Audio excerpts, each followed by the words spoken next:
वो बनाए हुए अंदाज में किसी को मोबाइल फोन से कॉल कर रहा था। सुजुकी पिकअप का पीछा तबाह होकर रह गया था। एक तरफ से चादर अंदर घुस गई थी। सुजुकी में 3-4 बोरियां लदी हुई थी। उनमें से 2 बोरियां फट गई थी और बोरियों के अंदर से चावल वगैरह बाहर निकले हुए थे। कार वहां से आगे बढ़ गई तो मैंने इत्मीनान की सांस ली। मैंने इमरान से पूछा कि स्टेशन वैन का नंबर नोट कर लिया गया? तो फिर हमें क्या, स्टेशन वैन वाले जाने और सुजुकी वाले। वो बेपरवाही से बोला, मगर मेरे चेहरे पर गुस्से का तासुर देखकर फौरन बोला, असल में तुमने गौर नहीं किया, स्टेशन वैन की नंबर प्लेट कीचड़ के छींटों से बिल्कुल छुपी हुई थी। उसे पड़े जाने के काबिल ही नहीं छोड़ा गया था। यानी सब कुछ पूरी प्लानिंग के साथ हुआ है। मैंने कहा, प्लानिंग के बगैर तो पाकिस्तान में बस हुकूमत ही हो सकती है मेरी जान। बाकी हर शय के लिए थोड़ी बहुत प्लानिंग तो करनी ही पड़ती है। हम 1-1.5 मीटर आगे गए थे कि इमरान के मोबाइल फोन की घंटी बजने लगी। उसने एक हाथ से ड्राइव करते हुए कॉल रिसीव की। दूसरी तरफ उसका कोई साथी था। वंडरफुल, सब ठीक रहा, एकदम 5 स्टार। 2-3 दिन तो टकोर चलेगी। दूसरी तरफ से कुछ कहा गया जो इमरान ने ध्यान से सुना, फिर कदर संजीदगी से बोला, हाँ ये चीज तो मैंने भी नोट की है, मैं तुमसे बात करने वाला था। हाँ बिल्कुल, दोनों बोरियां इसी तरह थी। बड़ी नजर है भाई तुम्हारी भी। बेशक बेशक, मुझे भी कोई चक्कर लगता है। ठीक है ओके। उसने फोन बंद कर दिया। मुझे उसके पेशानी पर सोच की सिलवटें नजर आई। मैं कुछ देर तो चुप रहा।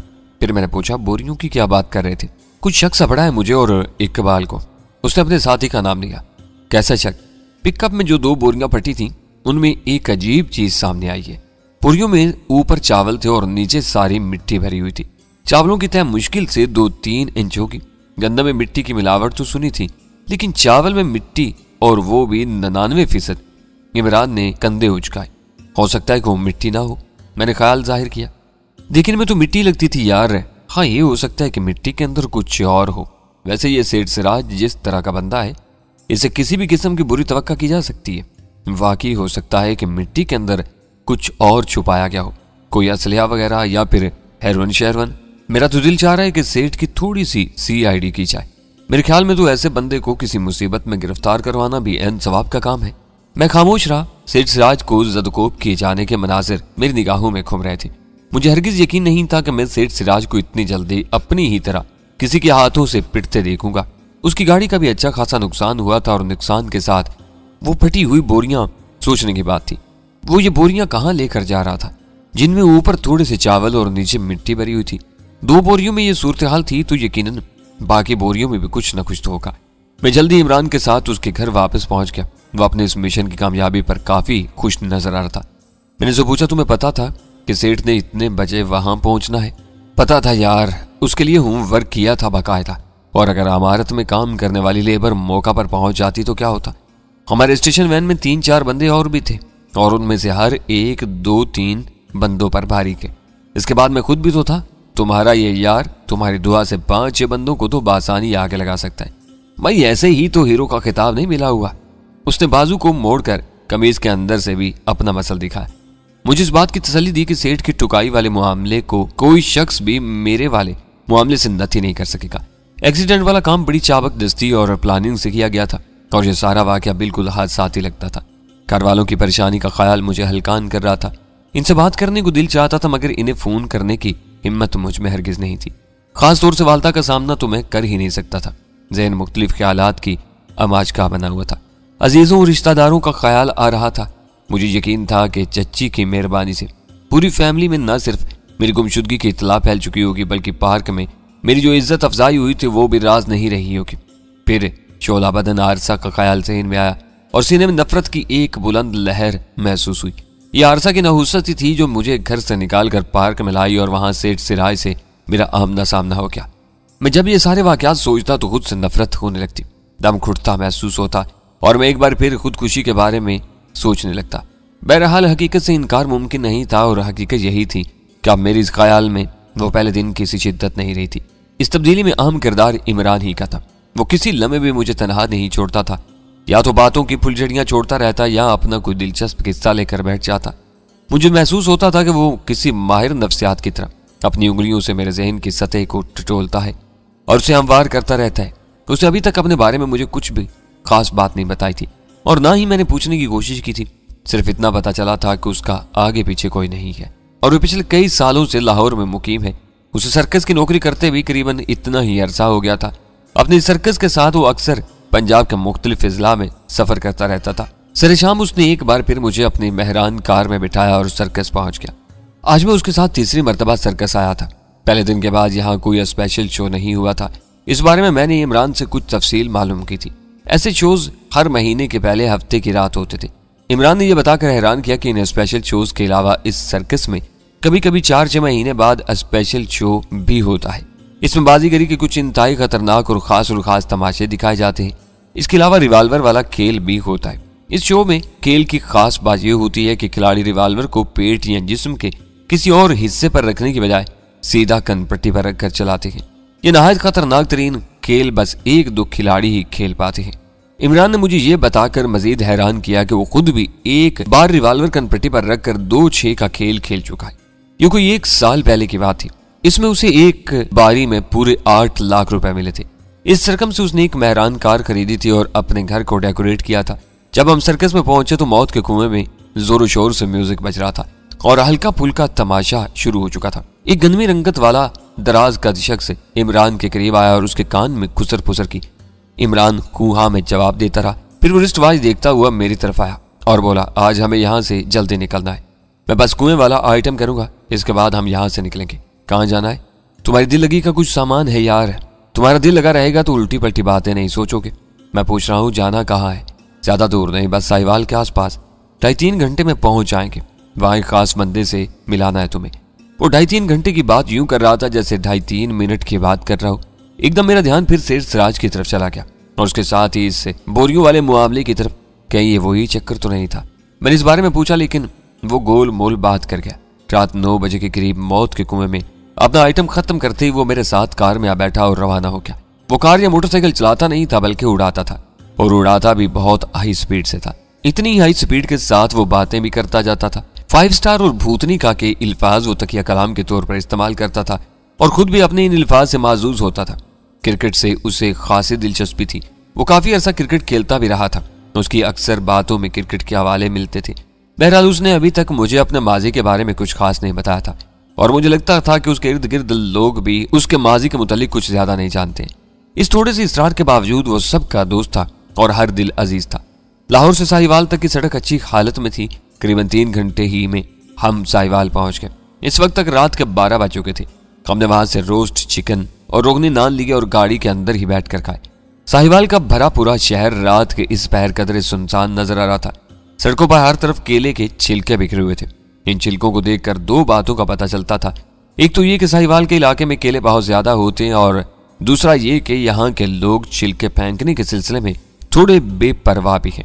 मजमूई तौर पर यह सेहतमंद और खुशबाश लोगों का शहर था। रात के इस पहर भी चाय खानों और छोटे मोटे होटलों पर लोग मौजूद थे और केबल पर स्टेज ड्रामे देख रहे थे। मैं साहिवाल पहली बार देख रहा था। ताहम हमारी मंजिल साहिवाल से जरा आगे हड़प्पा का पुराना शहर था। मैंने नवाला लेते हुए कहा, यार एक तो तुम हर वक्त बंदे को तजस्सुस में रखते हो, बता क्यों नहीं देते कि हम इतनी रात गए हड़प्पा में किस जाज शरीफ से मिलने जा रहे हैं?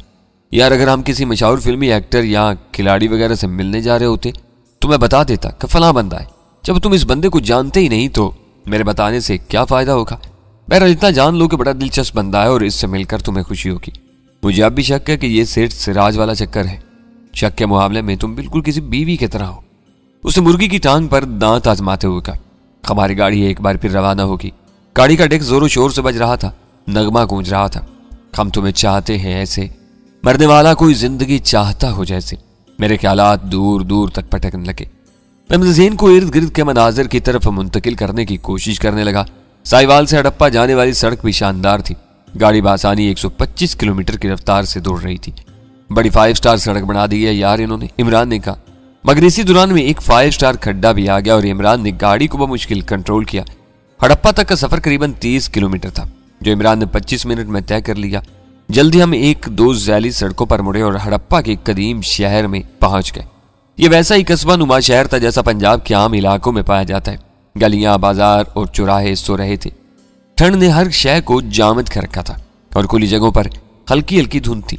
इमरान ने मोबाइल पर अपने किसी साथी से राब्ता करके अपनी मंजिल की दुरुस्त लोकेशन पूछी और फिर गाड़ी एक मकान के सामने रोक दी। जल्दी हमें एक नीम गर्म कमरे में पक्के कोयलों की अंगीठी के साथ बैठे हुए थे। हमारे सामने चाय और दीगर लवाजमात रखे थे। मेजबान वाकई दिलचस्प शख्स था। वो सांवली रंगत का था और गैर मामूली हद तक फरबा था। उसका पेट उसके आगे जैसे एक बहुत बड़े मटके की सूरत में रखा हुआ था। वो हंसता था तो उसका पेट भी उछल उछल कर साथ देता था। मेजबान की उम्र 35 साल के करीब होगी। उसका नाम इम्तियाज था और वो 5 मरले के उस मकान में अपनी बीवी और 2 बच्चों के साथ रहता था। वो हड़प्पा का पुराना शहरी था और यहाँ उसकी 2 बेकरियां थी। अपनी गुफ्तगू से वो कुछ पढ़ा लिखा भी लगता था।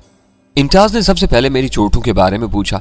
इमरान ने वही जवाब दिया जो इससे पहले 100-150 अफराद को दे चुका था। ये मेरा पुराना सज्जन ताबिश है भाई, मुझसे मिलने के लिए आया था। लाहौर रेलवे स्टेशन की लानती सीढ़ियों से गिर गया। शुक्र है कि हड्डियां वगैरह बच गई हैं। इमरान का एक साथी यहाँ पहले से मौजूद था। यही वो इकबाल था जिससे मोबाइल फोन पर 2 दिन पहले इमरान की बात हुई थी। ये भी मजबूत हाथ पैर का 24-25 साल शख्स था। अभी थोड़ी देर पहले भी इमरान ने उसी से फोन पर बात की थी। उसे यहाँ इमरान ही ने किसी काम से भेजा हुआ था। इत्तफाकन यहाँ इकबाल का ये दोस्त इम्तियाज भी रहता था। यही वजह थी कि अब हम सब यहाँ इम्तियाज के नीम गर्म घर में मौजूद थे। 2-3 मिनट की रस्मी बातों के बाद इमरान, इकबाल और इम्तियाज में मजीद रमजिया गुफ्तगू शुरू हो गई। ये गुफ्तगू मेरे लिए काफी हद तक नाकाबिले फहम थी। इमरान ने अपने साथी इकबाल से पूछा, अब कहाँ है वो? घर के अंदर ही है। इकबाल ने दबे दबे जोश से जवाब दिया। गाड़ी बाहर गली में खड़ी है। क्या अंदाजा लगाया तुमने? इमरान ने पूछा। मेरा अंदाजा तो वही है जो इम्तियाज भाई का है, बल्कि ये तो पक्की बात कर रहे हैं कि इसमें औरत का चक्कर है। जुलेखा नाम है उसका। कामत बीमार रहता है, बल्कि चारपाई से लगा हुआ है, गुलछरे उड़ा रही है। सुना है कि 1-2 और याराने भी हैं उसके। कामत क्या करता है? इमरान ने पूछा। इकबाल के बजाय हमारे मेजबान इम्तियाज ने जवाब दिया, बस जी, जो लोग कुछ नहीं करते वो कमाल करते हैं। ये छीदा भी कमाल करता है। पहले चावलों का काम किया करता था, अब तो कुछ भी करती है उसकी बीवी जुलेखा ही करती है। उसके साथ ही वो हंसा। उसका पेट, पूरा जिस्म, बल्कि वो चारपाई भी हंसने लगी जिस पर वो बैठा था। उसकी खुशमिजाजी और हंसने की आदत का अंदाजा उसके चेहरे की लकीरों से भी होता था। इमरान, इकबाल और इम्तियाज के दरमियान होने वाली गुफ्तगू से मुझे अंदाजा हुआ कि हमारे मेजबान के मोहल्ले में रहने वाली एक जवान साल औरत जुलेखा का चाल चलन ठीक नहीं। इसके घर किसी मर्द का आना जाना है और वो मर्द अब भी जुलेखा के यहाँ मौजूद है। उसकी गाड़ी अब भी जुलेखा के घर के बाहर खड़ी थी। बातों के दौरान में जब मुझे उस गाड़ी के बारे में मालूम हुआ कि वो एक सुजुकी डिब्बा है तो एकदम ज़हन में फुलझड़ी सी छूट गई। मेरा शक एकाएक यकीन में बदलने लगा। शायद वही सुजुकी डिब्बा था जो 2-3 दिन पहले सरेराह एक्सीडेंट का शिकार हुआ था और जिसमें से सेठ सिराज ने निकलकर जबरदस्त खुआरी का सामना किया था। उसका मतलब था कि यहाँ हड़प्पा में भी यह डिब्बा सेठ सिराज ही को लेकर आया था। इमरान बगौर मेरे तासुरात देख रहा था। उसकी काबू निगाहों ने भांप लिया कि मैं किसी रुख पर सोच रहा हूँ। उसकी मामला फहमी हैरान कुन थी। वो मुस्कुराकर बोला, मुझे लगता था अभी तुम्हारे सेठ सिराज के सितारे और स्यारे गर्दश में आ गए हैं। देखो अब इस दिन की 5 स्टार जलालत के बाद मजीद बेइज्जत होने के लिए यहाँ भी पहुंच गया है। एक ऐसी औरत के घर में घुसा हुआ है जो ज्यादा नेक नाम नहीं है। फिर वो मेजबान इम्तियाज से मुखातिब होकर बोला, क्या ये औरत कुछ ज्यादा खूबसूरत है? ज्यादा क्या जी, कम खूबसूरत भी नहीं है। बस समझें कि रायती नंबरों से पास है। लेकिन औरत औरत ही होती है जी। जब बंदे की मत मारने पर आ जाए ना तो फिर मत के पास मरने के सिवा कोई चारा नहीं रहता। अब हमारी मिसाल ही ले लें जी। मेरे जैसे हैंडसम नौजवान के लिए लड़कियों की भला कोई कमी थी, लेकिन जब दिल आया तो किस पर आया। चीख की दूसरी तरफ से फरबा अंदाम इम्तियाज की खूबरू बीवी ने शोखी से कहा, आहो भाई जी, इनके साथ बड़ी ज्यादती हुई है। शादी से पहले 12-12 मन की 2-3 धोबने इनके पीछे पड़ी हुई थी, पर इनकी किस्मत मेरे साथ फूट गई। शादी से पहले मैं इतना मोटा नहीं था पाजी, अगर कुछ था भी तो इसमें खूबसूरती थी। इस बली लोग ने मेरी मार्केट वैल्यू डाउन करने के लिए मुझे पराठे खिला खिलाकर इतना मोटा किया, अब भुगते खुद ही। बुमानी खिज अंदाज में मुस्कुराया। चिक्के आर पार मियाँ बीवी की नोक झोंक कुछ देर मजीद चलती रही। फिर इम्तियाज की बीवी रोते बच्चे को चुप कराने के लिए किसी दूसरे कमरे में चली गई। तखलिया हुआ तो इमरान ने धीमे लहजे में मुझसे मुखातिब होते हुए कहा, तुमसे माफी चाहता हूँ यार, अगर इस वक्त तुम्हें बता देता कि हम सिराज के लिए यहाँ आ रहे हैं तो तुम शायद आने से इनकार कर देते। तुम परेशान ना हो, हम सिराज के साथ कोई लड़ाई झगड़ा नहीं करना चाहते और ना ही हमें ऐसा करना है। बस ये देखना है कि ये बंदा दरअसल है किस चक्कर में। अगर ये कोई गैर कानूनी काम कर रहा है तो फिर भी हमें इससे कुछ नहीं कहना। ज्यादा से ज्यादा ये करेंगे कि पुलिस को इन्फॉर्म कर देंगे और वो भी सामने आए बगैर। मैं सटपटाया हुआ था। बहरहाल मैंने इमरान से कुछ नहीं कहा। वैसे भी दीगर लोगों के सामने तल कलामी कोई अच्छी बात नहीं थी। इमरान ने मेजबान इम्तियाज से सवालों जवाब शुरू कर दिए। इम्तियाज भाई, तुमने बताया कि यह बंदा सिराज, जिसे तुम यहाँ ख्वाजा के नाम से जानते हो, हफ्ते में कम से कम 2-3 बार जरूर आता है। बिल्कुल जी, और खास तौर से हफ्ते की शाम को तो जरूर आता है। हर दफा सुजुकी आई रूफ पर आता है।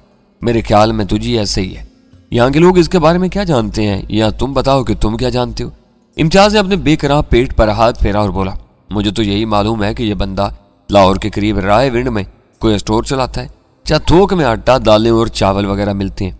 यहाँ बज़ाहिर ज़ुलेखा के खावत से, और असल में खुद ज़ुलेखा से इसकी यारी दोस्ती है।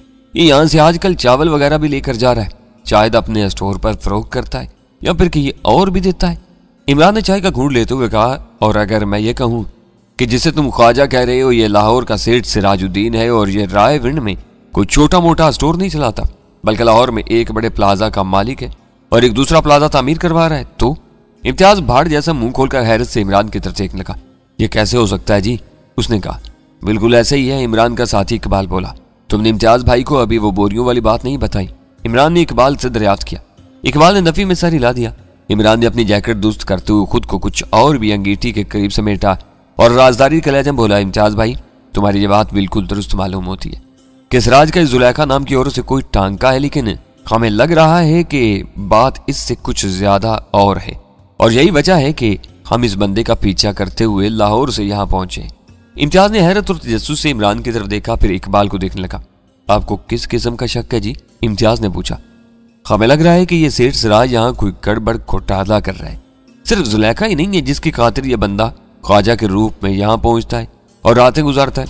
इस शक की एक बड़ी माकूल वजह यह है कि जो कुछ ही दिन पहले हमारे सामने आई है, बल्कि 2-3 दिन पहले सामने आई है। यारो तुमने मुझे उलझन में डाल दिया है। इम्तियाज मोटे ने एक बार फिर अपने बेमिसाल तोंद को सहलाया और सवालिया नजरों से इमरान का चेहरा तकने लगा। इमरान ने कहा, पहले मुझे ये बताओ इम्तियाज भाई कि जिस जगह हम बैठे हुए हैं ये जगह हड़प्पा शहर में आती है या इसके मुजाफात में? ये मुजाफात ही में आती है, बल्कि सच्ची बात तो ये है जी कि ये सरकारी जमीन है, इस पर लोगों ने अपने घर बना रखे हैं। अब यहाँ के मकीनों के साथ गवर्नमेंट का तनाजा चल रहा है। ये जमीन हड़प्पा के खंडरात से बहुत करीब है और गवर्नमेंट इसे वापस लेना चाहती है, लेकिन गवर्नमेंट जो मुआवजा दे रही है वो यहाँ रहने वालों को कबूल नहीं है। अदालती चक्कर भी चल रहा है। गवर्नमेंट को इस जगह में क्या दिलचस्पी है? बहुत ज्यादा दिलचस्पी है जी, और होनी भी चाहिए। शायद आपको पता ना हो कि पुराने खंडरात निकालने के लिए हड़प्पा के जितने बड़े हिस्से में खुदाई हुई है वो बहुत थोड़ा है। अभी तकरीबन 70-80% इलाका ऐसा है जिस पर खुदाई वगैरह शुरू ही नहीं की गई। माहिर लोगों का ख्याल है कि सारे इलाके के नीचे भी खंडर चंडर मौजूद है, तो फिर खुदाई क्यों नहीं की जाती? मैंने गुफ्तगू में हिस्सा लेते हुए पूछा। इसका पता तो साहब लोगों को होगा भाई साहब। कहा यह जाता है कि सही तरीके से खुदाई करने के लिए बहुत ज्यादा पैसे और टाइम की जरूरत है। फिर शायद साहब लोग ये भी सोचते होंगे कि अगर इन जमीनों के नीचे से वाकई खंडर वगैरह निकल आए तो इनकी हिफाजत का क्या इंतजाम होगा? पहले जो खंडर निकले हैं उनकी हालत भी रोज बरोज खराब होती जा रही है। बारिशें पड़ती हैं, आंधी आ जाती हैं, हर तरह के मौसम असर डालते हैं। महकमे के लोग और बाहर से आने वाले साहब लोग इन खंडरात की हिफाजत के लिए काम शाम तो करते रहते हैं, फिर भी कुछ ना कुछ तो नुकसान होता ही है ना जी। चाहे ये लोग सोचते होंगे कि जो कुछ हजारों साल से जमीन में दबा हुआ है वो अभी दबा ही रहे तो बेहतर है। इमरान ने कहा, इसका मतलब है कि ये कच्ची पक्की आबादियां ऐसी सरकारी जमीन के ऊपर हैं जिनकी खुदाई वगैरह होनी है, आज नहीं तो कल, और कल नहीं तो 10-15 साल बाद। इम्तियाज ने इस बात में सर हिलाया। इमरान ने कहा, अच्छा एक बात बताओ इम्तियाज भाई, यहाँ आबादी में लोग गैर कानूनी तौर पर तो खुदाई वगैरह नहीं करते?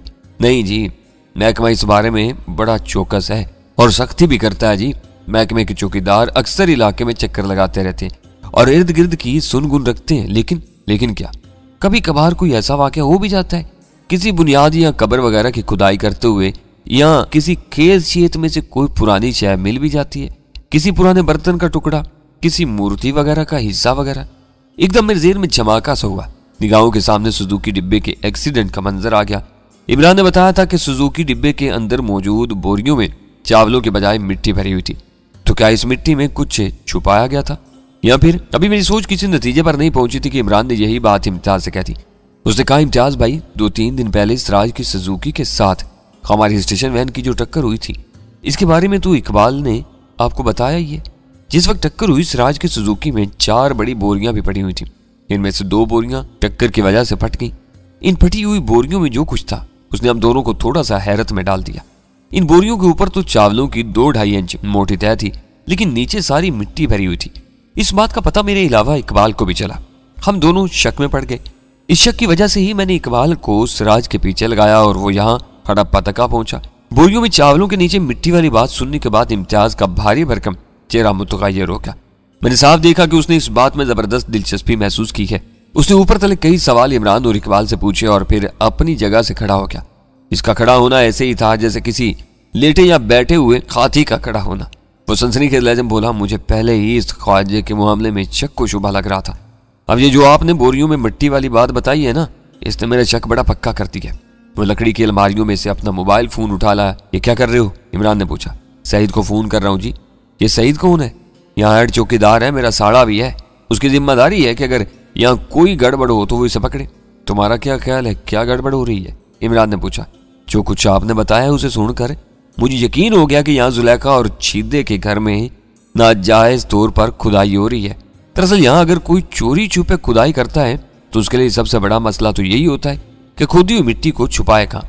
पिछले साल भी यहाँ एक इसी तरह का वाकया हुआ था। वो एक ईसाई फैमिली थी। उन्होंने घर के कमरे में खुदाई शुरू की और वहां से निकलने वाली मिट्टी रात के अंधेरे में पास के छप्पड़ में फेंकने लगे। एक रात चौकीदार ने उन्हें देख लिया और वो पकड़े गए।